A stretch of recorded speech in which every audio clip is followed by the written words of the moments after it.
March 6th, 1989. The snow lay thick over Kresgeville that morning, blanketing the fields, rooftops, and skeletal trees of the Pocono Mountains.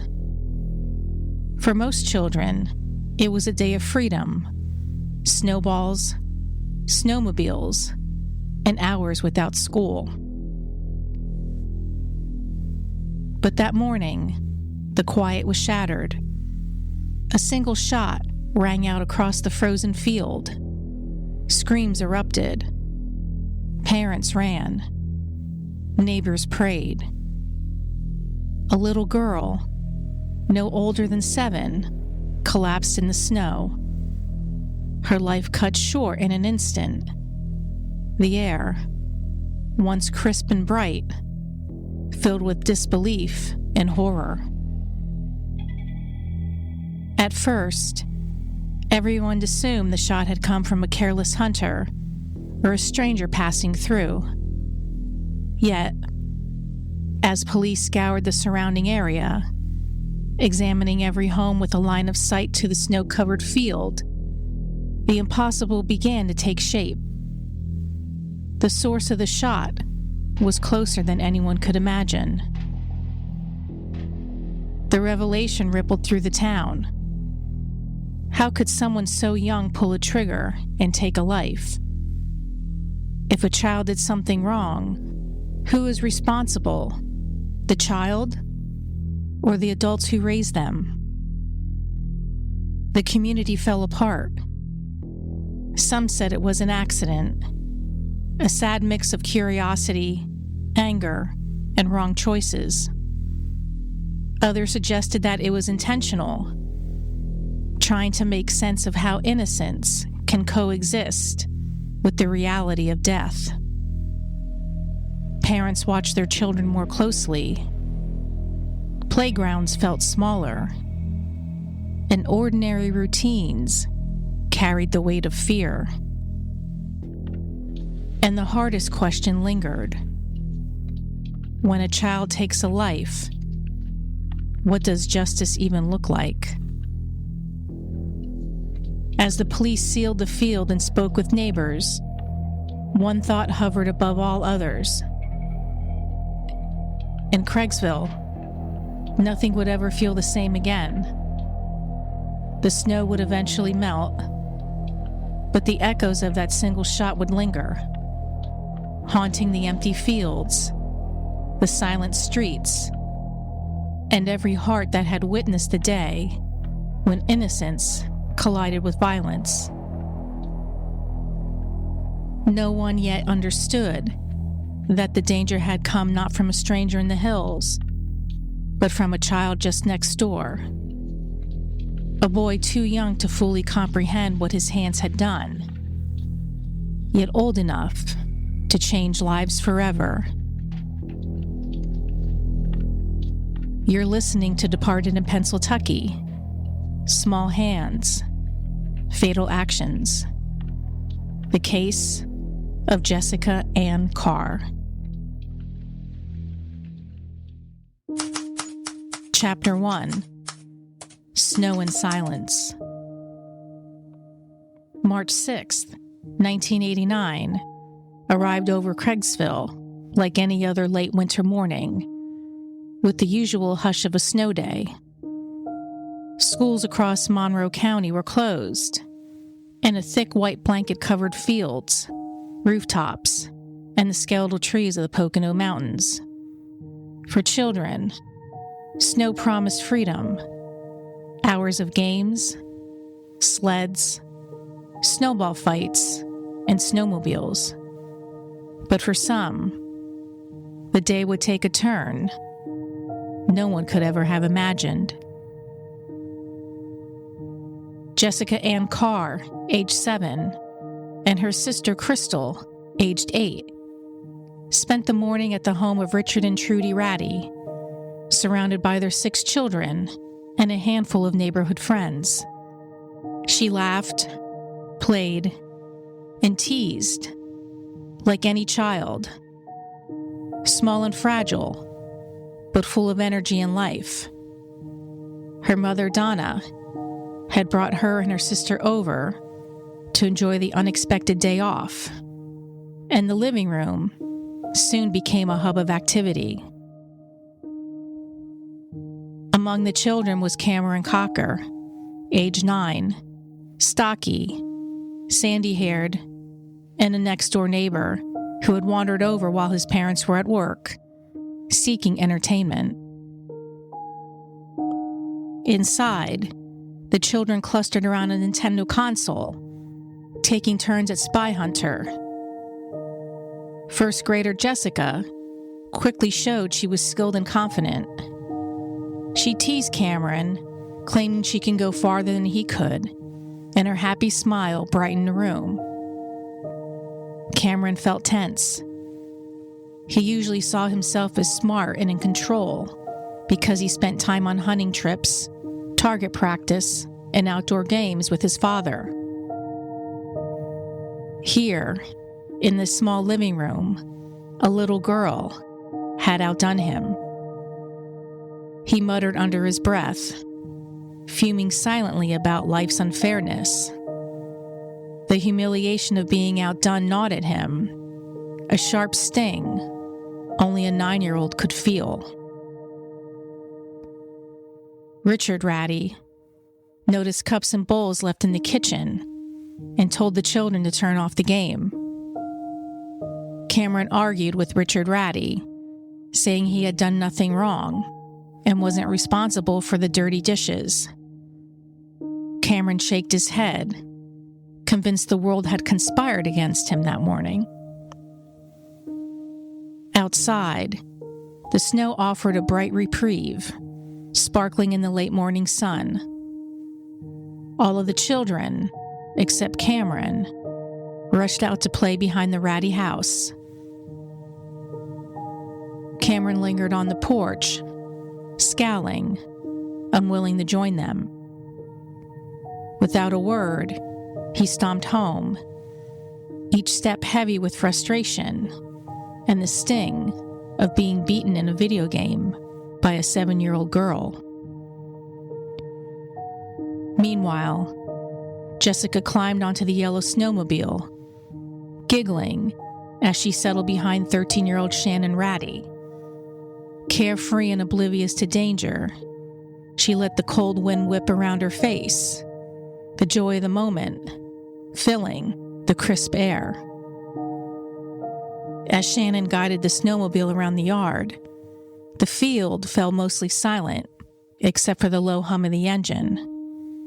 Jessica leaned against Shannon, laughing and carefree, when suddenly a single sharp shot tore through the air. Shannon felt Jessica pressing against her and asked her not to, but Jessica kept leaning anyway. Something seemed wrong. Shannon looked back and was horrified to see Jessica's eyes rolled back into her head. The bullet tore through the middle of Jessica's back, propelling her forward. Within moments, her short life was ended. Her small body went limp. Jessica's mother, Donna, ran through the snow to carry her inside. Upon seeing the gunshot wound through Jessica's pink and blue jacket, she screamed in disbelief and horror. Once inside, the adults and children discovered Jessica laying gravely wounded, her limp body sprawled across the living room floor. Panic spread quickly. Richard Ratty grabbed the phone and called Cameron's house, frantic and confused, warning him that a sniper might be loose.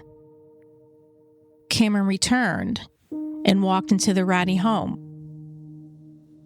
He nonchalantly walked past the chaos, past Jessica's limp body in the living room, sat down at the Nintendo console, began playing the video game, and told the other children, "If you don't think about it, you won't feel bad." Meanwhile, the ratty living room was filled with crying children and adults. Neighbors peered from windows, hearts pounding with disbelief. Ambulance workers arrived, but it was too late. The snow that had promised a morning of fun and freedom had become a silent, suffocating blanket over innocence lost. Outside, the field was still. The snow, now marked with footprints and scattered tracks, seemed to hold its breath. Every adult present could feel it. The unbearable question that had yet to form fully in words. Who could have done this? And then, a chilling realization began to settle in the hearts of the neighbors and family alike. The danger had come not from a stranger lurking in the woods, but from a child living just next door. Somewhere, behind closed doors, the boy who had fired the shot was standing quietly, untouched by the commotion he had created. His small hands already shaping a future none could yet imagine. The line between innocence and culpability had been crossed. And in Kresgeville, nothing would ever feel the same again. Chapter 2: The Window of Truth. When investigators arrived, the shot still seemed to echo across the snow-covered field. The small neighborhood had frozen in its wake. Police fanned out immediately, scanning the woods, the open fields, the silent streets, their boots crunching over ice-encrusted snow. Neighbors stood in doorways and behind curtains, whispering the same impossible question. Had a sniper been lurking nearby? Troopers did not begin with the suspect. They began with geometry. Jessica had been struck in the back while riding a snowmobile across an open stretch of snow. The wound told investigators something critical almost immediately. The bullet had come from behind her and from above. Standing in the snow, Pennsylvania State Police began studying the landscape. They traced the likely path of the round, considering the angle of entry and where Jessica had been positioned at the moment she was hit. The math narrowed down the possibilities. The shooter had not been in the yard. The shot had come from an elevated location, likely a second-story window, in one of only a handful of nearby homes, with a direct line of sight. Troopers moved methodically, going door to door. In rural Pennsylvania, rifles were common. Hunting season was part of life. So the question was not who owned a gun, but who had both access to a scoped hunting rifle and a view of the snowmobile path. The Cocker home fit the criteria. From an upstairs window, the line of sight was clear. When officers spoke with the family, they learned that 9-year-old Cameron Cocker had been home that afternoon.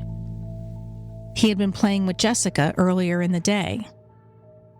That alone did not make him a suspect, but placed him inside the shrinking circles investigators were drawing in the snow. Inside the Cocker home, police learned there was a locked gun cabinet. A key was kept hidden. A scoped rifle was inside. As questioning continued, Cameron's explanation shifted. He suggested the rifle had discharged accidentally while he was looking through the scope. But investigators noticed something small and telling: a crescent-shaped cut above his eyebrow.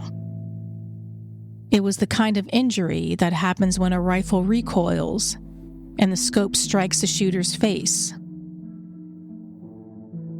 When they examined the firearm, they found blood on it. The geometry of the bullet, the view from the window, the injury, the rifle. Each detail aligned with the others. The community that had first searched for an unknown sniper now faced something far more difficult to understand. The shot had not come from a stranger in the woods, but from inside a neighboring home, fired by a child. Chapter 3. Jessica Ann Carr. Jessica Ann Carr was 7 years old. She had just turned 7, her birthday being February 27th. She was born at Subic Bay Naval Base in the Philippines, where she was born into a Navy family. By 1989, she was a first grader at Polk Township Elementary School in Kresgeville, a small girl with quick laughter and a stubborn streak that surfaced whenever someone told her she couldn't do something. She loved to compete, loved to tease, loved to win. She was a member of her local Girl Scout troop, proud of her patches, proud of belonging. She was a daughter and a little sister, 8-year-old Crystal trailing close behind her. She was a granddaughter who visited, a cousin who played too loudly, a child whose voice filled rooms without asking permission. She had the ordinary future of a 7-year-old, second grade, summer vacations, scraped knees, sleepovers, school pictures, teenage arguments, and a driver's license someday. The small, predictable milestones that feel endless when you are 7. And all of that stopped in one afternoon. On March 10th, 1989, more than 100 people gathered in Gilbert, Monroe County for Jessica's funeral. Teachers stood beside classmates who did not fully understand why their friend would not be coming back to school. Neighbors who had heard the shot sat in stunned silence. Family members clutched tissues and one another. At Gilbert Cemetery, the cold March air carried prayers that felt unfinished. Jessica's parents stood beside a grave far too small. Her sister, only 8, faced a world suddenly altered. Birthdays that would never again be shared in the same way. Bedrooms that would stay arranged as they had been left. She was survived by her parents, her sister, Crystal, her grandparents, her great-grandmothers, and a wide circle of aunts, uncles, and cousins.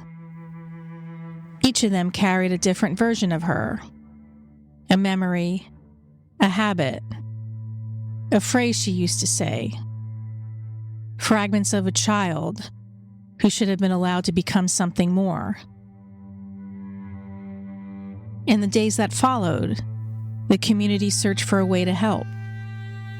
A memorial fund was established at St. John's Lutheran Church to assist the Carr family with approximately $10,000 in medical and funeral expenses. It was a practical gesture.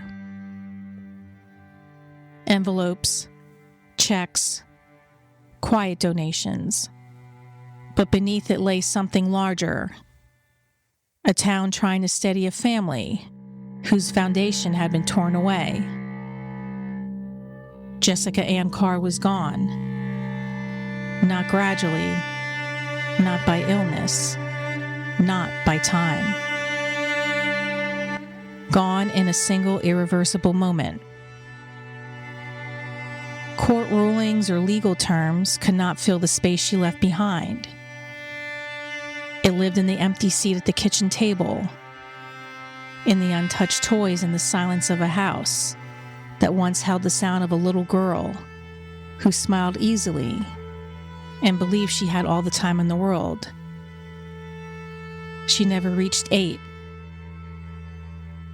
And Kresgeville would never again see a snow day the same way again.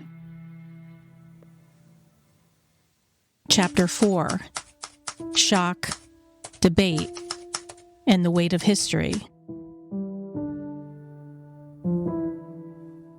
Cameron Cocker was arrested 2 days after the shooting and charged with criminal homicide.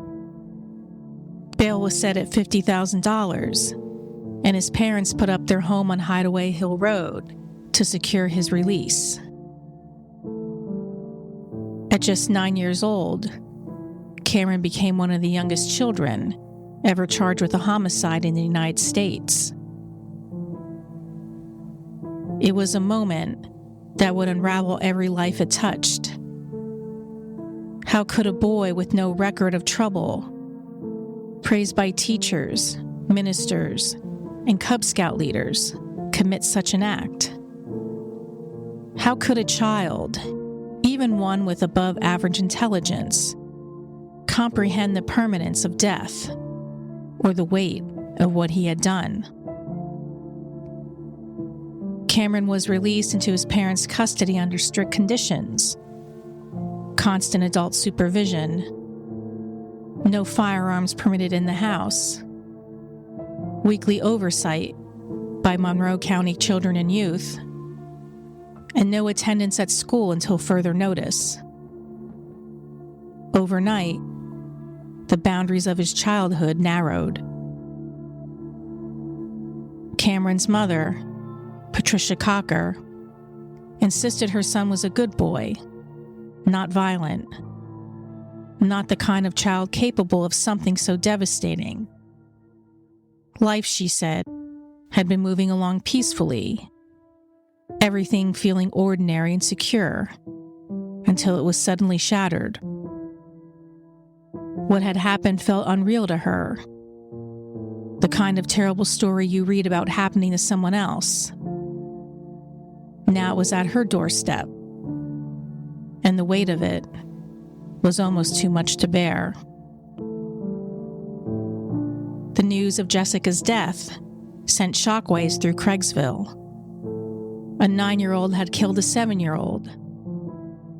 The quiet town, once defined by routine and familiarity, suddenly felt fragile. Residents were divided. Some saw Cameron's actions as deliberate, that, despite being only 9, the careful steps he took suggested calculation. Others viewed it as a tragic accident, born out of anger, curiosity, and fantasy. The community struggled to reconcile the impossible: a small hand capable of a deadly calculated act, and a child whose limited understanding collided disastrously with opportunity and emotion. Media coverage intensified the fracture. Reports emphasized both Cameron's youth and Jessica's innocence, fueling a national debate over whether the justice system could fairly handle violent children. The case became larger than Kresgeville. It became a test of how America defines responsibility. In town, the debate felt more concrete. Parents watched their children more closely. Playgrounds felt smaller. Conversations grew hushed. For the Carr family, nothing could restore Jessica. For Cameron, no evaluation could undo the day that had already rewritten his life. The case forced a stark question: how young is too young to be tried as an adult? When a child kills, justice, morality, and accountability collide, and no outcome feels sufficient. Chapter 5: 9 years, 1 charge. On the night of his arraignment in Marshall's Creek, Cameron sat beside his parents in a blue and black checkered jacket and gray corduroys. His chin rested in his hand, his mouth slightly open, his eyes distant. He appeared less like a defendant in a homicide case and more like a boy waiting in a room he did not understand. The Monroe County DA reminded the courtroom and the community of what lay at the center of the legal debate. A 7-year-old girl was dead, and that was not something the Commonwealth could treat lightly. Cameron's attorney pushed back, objecting to the presence of cameras and reporters, arguing that his client was a very young boy who should be shielded from public exposure. Watching Cameron's vacant expression, he told the court that the child did not understand what was happening, that he did not know what the judge was talking about, and requested a delay for a psychiatric evaluation to determine whether Cameron comprehended the nature of the charge. The judge allowed the arraignment to proceed, but acknowledged the concern.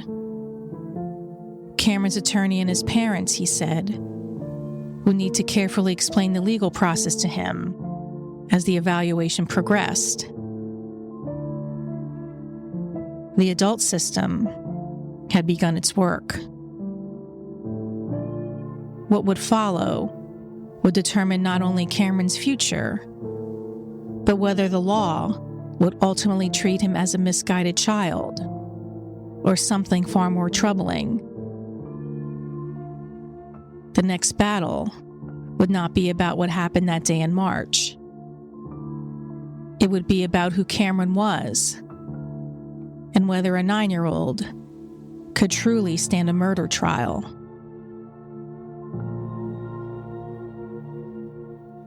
Chapter 6: The Small Hand of Violence. The months after Cameron Cocker's arraignment unfolded slowly, marked not by seasons, but by hearing dates, psychiatric evaluations, and an almost suffocating scrutiny that settled over his family home and refused to lift. Every moment, every word, every gesture seemed to carry weight. Experts were brought in to confront a question few courts have ever faced so directly. What exists inside the mind of a 9-year-old who pulls a trigger and ends a life? Psychologists have long noted that children at that age don't experience the world with the steady perspective adults take for granted. Their brains are still developing, especially the areas that govern judgment, impulse control, and the ability to think ahead. So emotions tend to arrive big and loud, without much filter.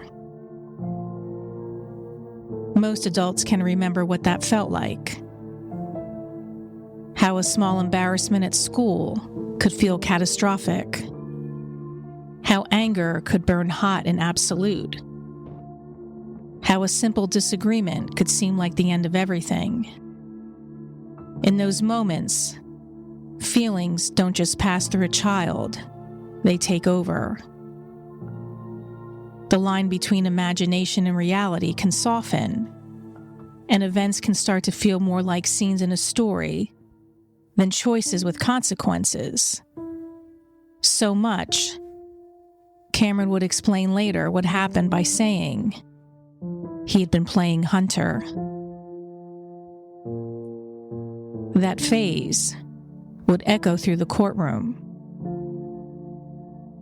He described retrieving the rifle, unlocking the cabinet, selecting ammunition, aiming through the scope, firing, and then returning the weapon to its place. The sequence itself suggested awareness, a chain of deliberate actions, taken one after another, followed by concealment. Yet experts question whether Cameron truly grasped what death meant.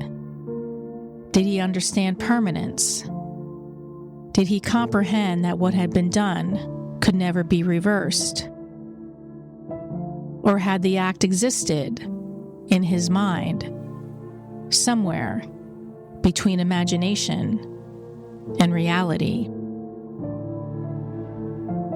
Defense psychiatrists portrayed Cameron unraveling under pressure, withdrawn, fearful, plagued by nightmares. He clung to his mother, terrified of being taken away, unable to understand what the word murder meant in relation to himself. He expressed sadness about Jessica's death, but not with the language of adult remorse. There was confusion. There was fear. There was a child's limited moral vocabulary, straining to make sense of something irreversible. Outside the courtroom, the community remained suspended in disbelief over the loss of 7-year-old Jessica Ann Carr. Each court appearance reopened the wound. Each expert opinion felt like another attempt to measure something that defied measurement.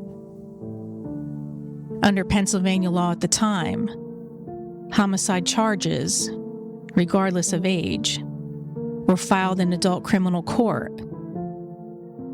On paper, Cameron stood with the same statutory framework as any grown defendant accused of murder.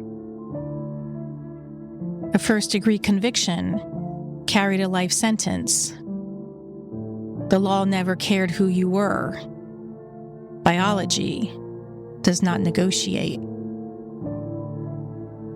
For centuries, legal doctrine had recognized that very young children may lack the capacity to form criminal intent. The mental state required to elevate a killing to murder. Questions of competency, maturity, and understanding began to overshadow the charge itself. Could someone that young truly comprehend permanence? Could he understand the consequences in the way the law demanded? The case became more than a single tragedy. It turned into a clash between neuroscience and punishment, and between real developmental issues and strict laws. When the person who pulls the trigger is a child, what does justice require? Punishment, protection, rehabilitation, or something the legal system had never clearly defined. Chapter 7: The Courtroom and the Child. After 4 days of testimony from family members, teachers, and 4 psychiatrists, the courtroom felt charged with a tension that no one could dispel. The decision resting before the judge would determine not only Cameron Cocker's future, but the boundaries of how the law would treat childhood itself. The ruling was clear. The shooting had been deliberate and willful. The case would remain in adult court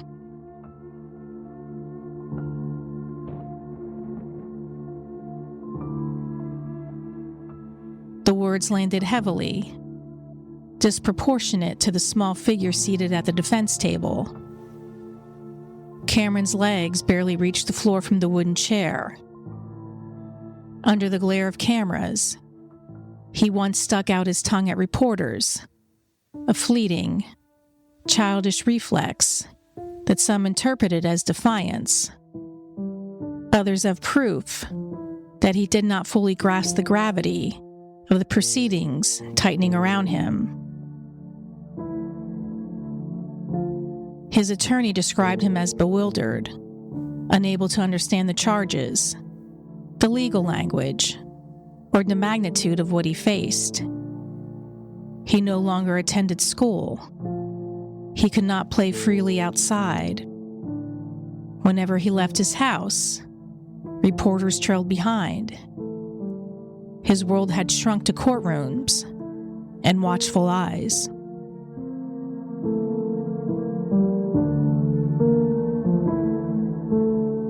The defense maintained that the shooting had been an accident. A boy handling his father's rifle, peering through a scope, unaware that the pressure of a finger could extinguish a life. Any guilt he felt, they argued, stemmed from confusion and immaturity rather than intent. Outside the courthouse, the community fractured under the strain. Some residents condemned the decision to try a 9-year-old as an adult, outraged that the law could impose adult standards on a child. Others, still raw with grief for Jessica, struggled to reconcile Cameron's age with the deliberate sequence of actions that had led to her death. The assistant DA found himself at the center of a storm, fielding hate mail and angry calls from both sides, from those demanding punishment and from those pleading for compassion. Grief and outrage coexisted uneasily, spilling beyond the courtroom steps. Yet, the law remained unmoved. At just 9 years old, Cameron found himself facing serious murder charges, caught in a legal system built for adults. This system, full of complicated laws and strict punishments, didn't take into account that he was still a child, still learning about emotions and how to handle conflicts. It was a jarring sight. A young boy expected to bear the heavy burden of responsibility for something he might not completely understand. When the judge announced that Cameron's case would be tried in adult court, the atmosphere grew even more tense and heavy. It deepened. Because beneath the legal arguments and psychiatric testimony lingered a reality no one could escape. The hand that had committed the violence was small, and the law had no simple way to measure what that meant. Chapter 8: A Plea Without Peace. In 1992, Cameron Cocker's case was finally resolved through a plea agreement. The justice system had struggled for years with a question it was never designed to answer. How do you punish a child for murder? Cameron, then 13, pleaded no contest to a count of criminal homicide, but ultimately was convicted under a plea agreement of misdemeanor involuntary manslaughter. He was sentenced to probation until age 21. No jail time, no permanent criminal record. For prosecutors, the agreement ensured some measure of accountability without subjecting a child to penalties intended for adults, and defended the deal, explaining that the case had been faltering and a resolution was necessary. For Jessica's family, resolution felt different. Almost immediately, her her mother began to regret giving the plea her blessing. The term involuntary manslaughter suggested accident, something unintended, something tragic, but careless. She did not believe Jessica's death fit that description. Even after the plea, the courtroom debates lingered. The presiding judge had earlier described Jessica's killing as deliberate and willful, acknowledging the deeply uncomfortable reality of child-perpetrated homicide. He noted that young children do kill, and that society and the justice system are ill-prepared to handle such cases in a satisfactory manner. For Cameron, the outcome meant a carefully monitored path forward. His sentence included extended psychiatric evaluation, therapy, and structured oversight, an attempt to balance accountability with the recognition of his youth and cognitive development. He returned home to the stillness of his bedroom, to routines shaped by court mandates, but filled with familiar fragments of childhood. Schoolwork completed at home, supervised visits, and gradual re-entry into a world that no longer felt entirely safe. On his 10th birthday, his parents gave him a Nintendo game. To some, it may have seemed like an effort to restore normalcy, a fragile bridge back to childhood.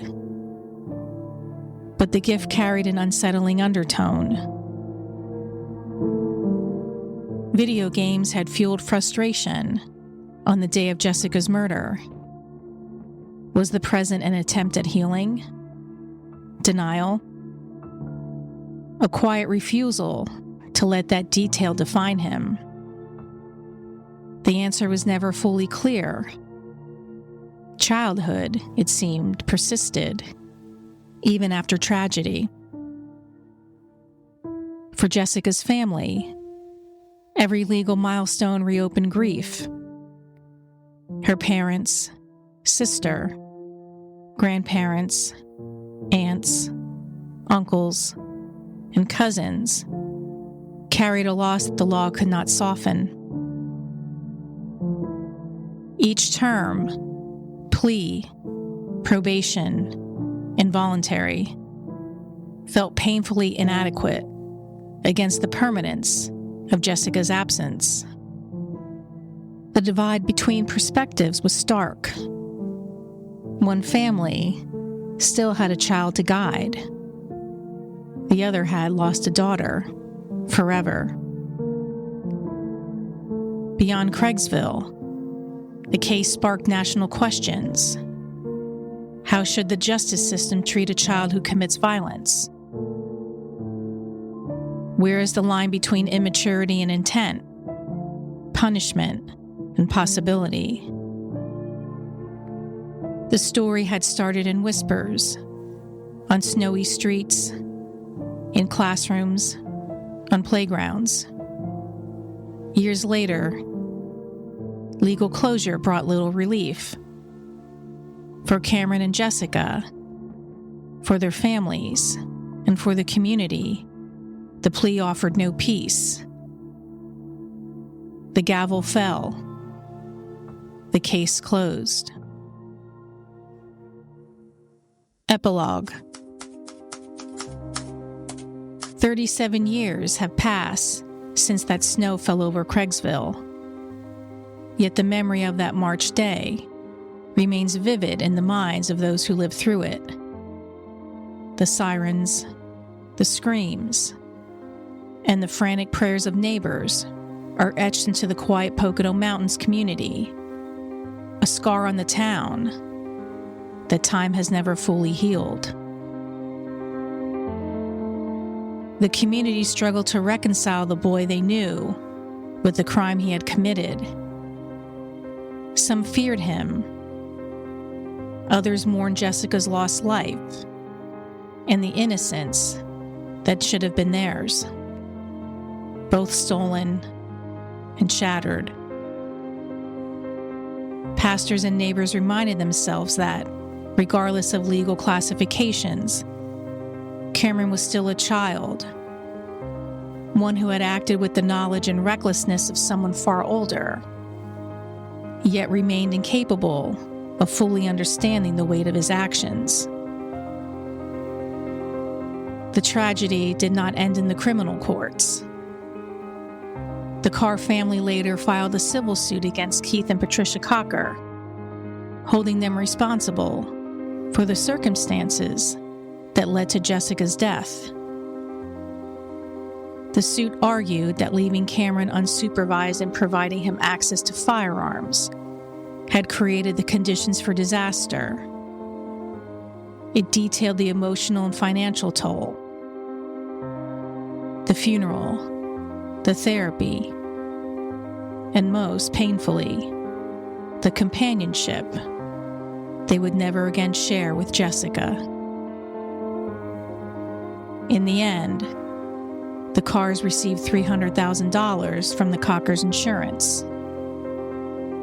The money could never replace their daughter, but it offered a measure of compensation for the medical and funeral expenses and for the irreplaceable moments and joy they had lost with her. For Cameron, the weight of that single act would shape the rest of his life. For Jessica's family, it carried a permanent, painful absence. Her father, Claude, retreated to Maine in search of solace, while her mother, Donna, tried to rebuild a life with her share of the settlement. The Ratty children were never the same, haunted by what they had witnessed and the knowledge of how close they had become to death themselves. Shannon Ratty, who had driven the snowmobile, lived with guilt and fear that has never fully lifted. Some tried to frame Cameron's parents, Keith and Patricia, as victims. They were working class, ordinary people.